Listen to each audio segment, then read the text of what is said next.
Good afternoon, Haley Elementary. Made it through a Monday after a very long snow break that occurred. I hope we're all warming up. Thank you once again to the Sodexo staff led by Tina for the amazing work they did in limiting the damage that was caused by the flood in the second and third grade hallways. I know we did lose some items, both school property and personal items, and I'm working with district offices to help facilitate getting some of those items replaced. Just want to kind of quickly go over some things that occurred last week, and as we move in this week, some important information that we need to put on our radar to improve practice for our students.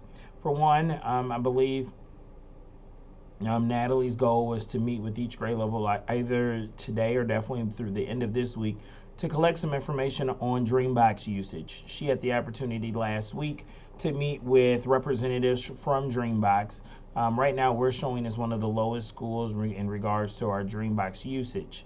We are aware of some technical and instructional issues that do pop up, as well as teachers and students' preference over using programs such as Prodigy and IXL. However, our IXL subscription did expire just starting this week due to district changing their direction in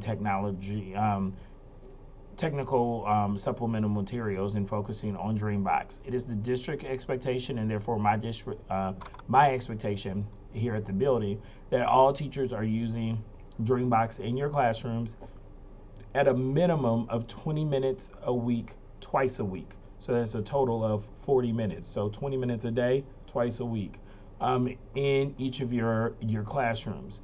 Natalie's purpose is to collect information as to what obstacles have been standing in the way of you not meeting that expectation. And then my purpose for bringing this up in this week's video is just to reaffirm that we need to be adhering to district expectations and making sure that we increase our usage of Dreambox.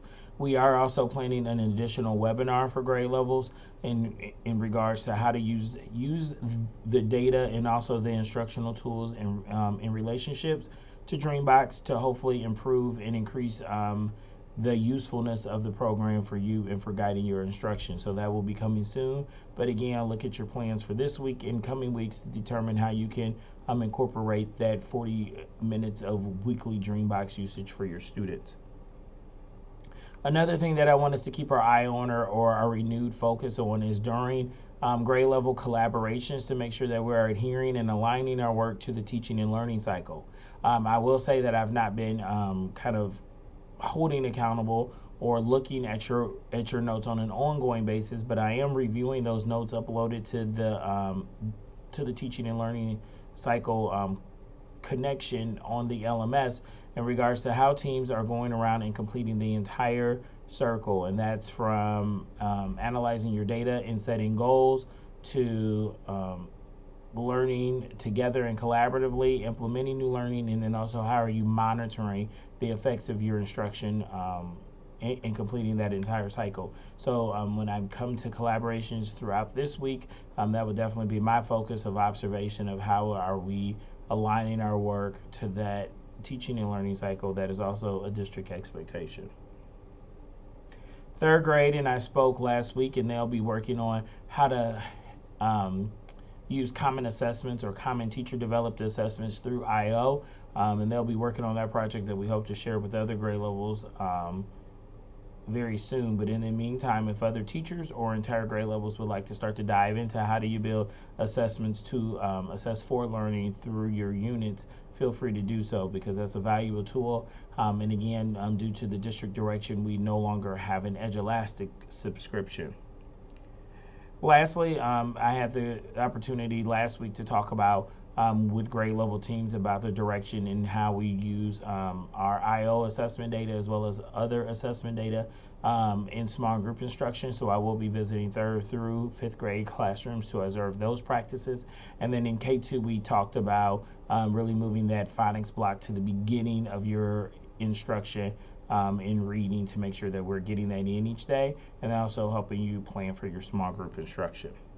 On Wednesday of this week, we will begin deepening your understanding and hopefully your usage of the LMS, PowerSchool Learning, because we will have some expectations coming in regards to what we are expecting teachers to do here at Haley to get back on board or on track with the rest of the district. So I look forward to that professional learning that will take place at 7:20 on Wednesday in the library, led by our tech coordinator, Matt Brandenburg.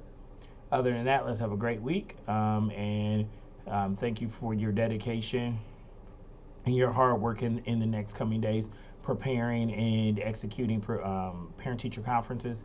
And then I hope we all can enjoy our Friday off to relax and regroup from those 2 long days. Have a great evening, and I'll see you tomorrow. Thank you.